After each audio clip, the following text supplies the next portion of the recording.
Political, entertainment, sports और हर तरह की न्यूज़ के लिए फेस न्यूज़ चैनल सब्सक्राइब करें और इंस्टेंट अपडेट्स के लिए बेल आइकन ज़रूर दबाएं। जय हिंद।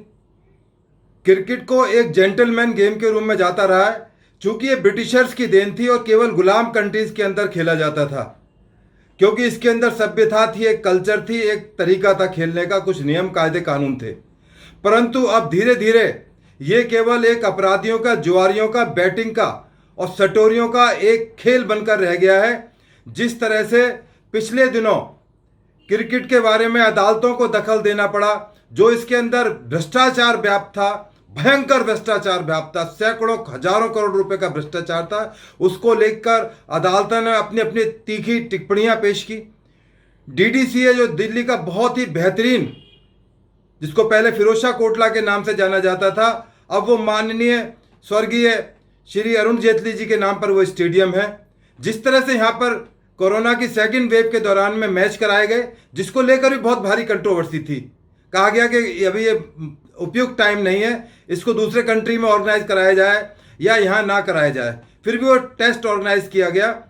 कोरोना के बावजूद आप देखें कितने बड़े लेवल पर भ्रष्टाचार हुआ कि वो स्पेशल स्टाफ को रेड हैंडेड ट्रैप आदमी किए गए और आज उसकी जांच स्पेशल सेल दिल्ली पुलिस द्वारा की जा रही है। अब तक 4 क्रिमिनल्स इसमें अरेस्ट हो चुके हैं, जिसमें अंदर के आदमी मिले हुए हैं। दुख की बात यही है कि डीडीसीए के अपने स्टाफ भी इसके अंदर इन्वॉल्व है। उनकी जो लिप्तता है अब वो किसी से छिपी नहीं हुई है। परंतु अभी भी जो बड़ी फिश हैं, अभी उनका नाम भी नहीं लिया जा रहा है, क्योंकि उनको बचाने की कोशिश की जा रही है, पर वो बच नहीं पाएंगे। उनके नाम धीरे धीरे उजागर होंगे, जो इस तरह की तमाम काले गुजारियों के अंदर लगे हुए थे।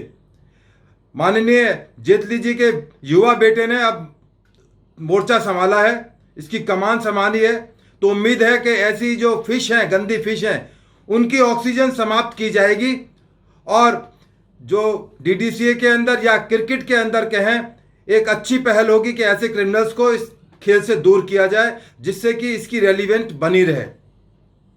जब हैंसी क्रॉनी को दिल्ली पुलिस की क्राइम ब्रांच ने पकड़ा था, उसकी टैपिंग की थी, तब एकदम बहुत बड़ा बवाल आया था और लगा था कि शायद अब क्रिकेट के अंदर सफाई होगी, ये बैटिंग जुआरियों का गेम बनकर ना रह जाएगा। परंतु नहीं सुधरा। दिल्ली शहर के अंदर ही बड़े बड़े 5 स्टार होटल्स के अंदर, बड़े बड़े फार्म हाउसेस के अंदर, क्लब्स के अंदर बैठकर लोग जब मैच होते हैं, स्पेशली आईपीएल, तो जिस तरह से दिल्ली में नंगा नाच होता है बैटिंग का, बड़े बड़े रईस लोग, पढ़े लिखे लोग, गरीब लोग अपनी मेहनत की कमाई को या काला पैसे को इसके अंदर इन्वेस्ट करते हैं और करोड़ों लाखों रुपयों का व्यापार होता है।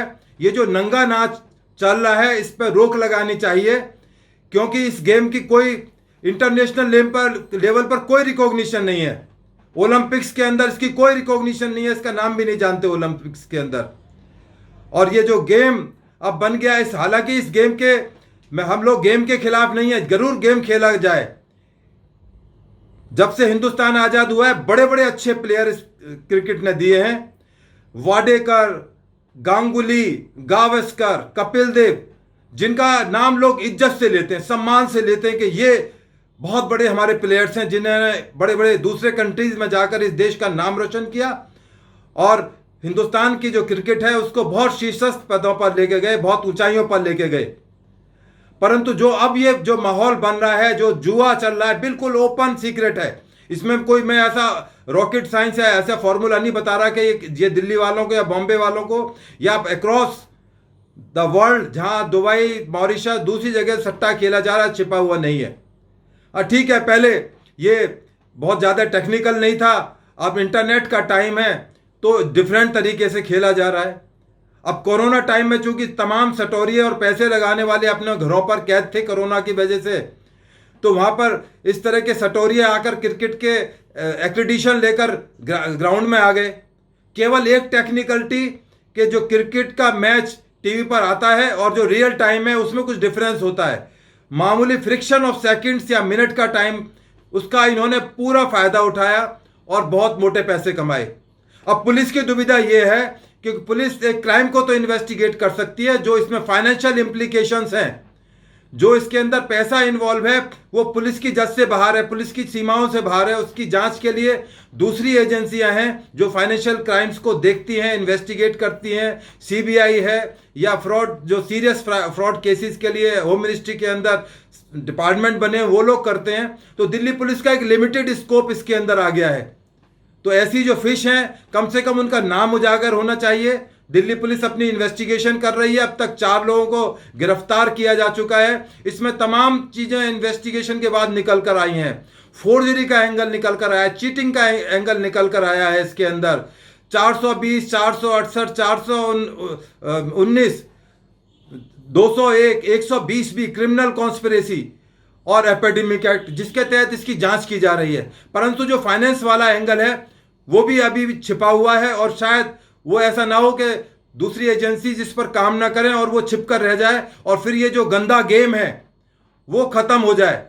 तो मेरी तमाम जो जितने क्रिकेट प्रेमी हैं और स्पेशली डीडीएलसीए के जो युवा प्रेसिडेंट आए हैं उनसे गुजारिश है कि वो इन तमाम चीज़ों को चेक करें। इन तमाम जो बड़े बड़े यहाँ मठाधिकारी बैठे हुए हैं उनके ऊपर नकेल कसी जाए, उनको यहाँ से भगाया जाए, उनको यहाँ से निकाला जाए, तभी इसका सुधार हो सकता है।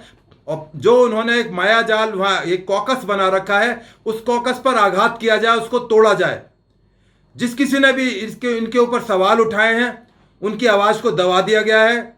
दादागिरी, गुंडागर्दी पैसे के दम पर दबाया गया है, पॉलिटिकल प्रेशर के तहत दबाया गया है। आपको याद होगा कि जब रमेश शर्मा जी को यहाँ लाया गया था या वो प्रेसिडेंट बने थे, किस तरह से लोगों ने उनके रास्ते में अड़चनें लगाई और कोर्ट में गए, किस तरह से रिकॉर्ड तैयार किए गए और तैयार करके वहाँ से बेनिफिट लिए गए। अल्टीमेटली वो छोड़कर ही चले गए। तो जो अच्छे लोग हैं वो छोड़कर चले जाते हैं। तो ऐसा ना हो कि जो अच्छे लोग आने शुरू होते हैं या उनका कुछ प्रभुत्व होता है उनको कराया जाए।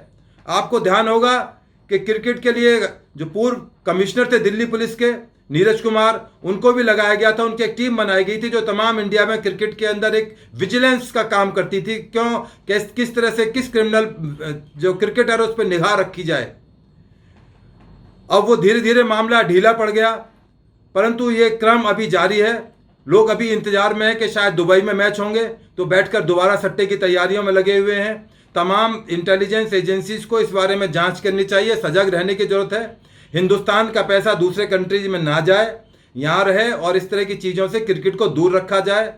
मैं आपकी पत्रिका के माध्यम से, जो स्पोर्ट्स की पत्रिका है, उसके माध्यम से आप लोगों का ध्यान आकर्षित करना चाहता हूँ कि शायद मेरी बात तमाम लोगों तक पहुँचेगी, क्रिकेट प्रेमियों तक पहुँचेगी और शायद इन तमाम चीज़ों के ऊपर अंकुश लगाया जा सकेगा और इस तरह के जो भ्रष्टाचार इन चीज़ों के अंदर व्याप्त है उसको ख़त्म किया जा सकेगा। जो आईपीएल लाने वाले नीरव मोदी थे, जो हजारों करोड़ रुपए लेकर लंदन में छिपे बैठे, जिनको अब लाना मुमकिन ही नहीं, नामुमकिन हो चुका है। अब तो उस बारे में बात करना भी बंद हो गया है और चीज़ों की तरफ ध्यान है, मालिया की तरफ ध्यान है, मेहुल चौकसी की तरफ ध्यान है। नीरव मोदी अपने आराम से जो पैसा उन्होंने डकारा था और डकार के आराम से वहाँ लंदन के अंदर मौज ले रहे हैं, अपनी ऐशो आराम की ज़िंदगी बिता रहे हैं। तो ऐसे क्रिमिनल्स पर रोक लगाने की ज़रूरत है, चेक लगाने की ज़रूरत है। पुलिस की अपनी सीमाएं हैं। जो क्रिकेटर्स हैं जुड़े हुए, जो अच्छे लोग हैं, कपिल देव जैसे अच्छे लोग हैं और गौतम गंभीर जैसे अच्छे क्रिकेटर्स हैं, उनको तमाम को इस बारे में उठ के खड़ा होना चाहिए कि इस तरह की चीज़ों को चेक्स किया जाए, चेक एंड बैलेंसेस किया जाए।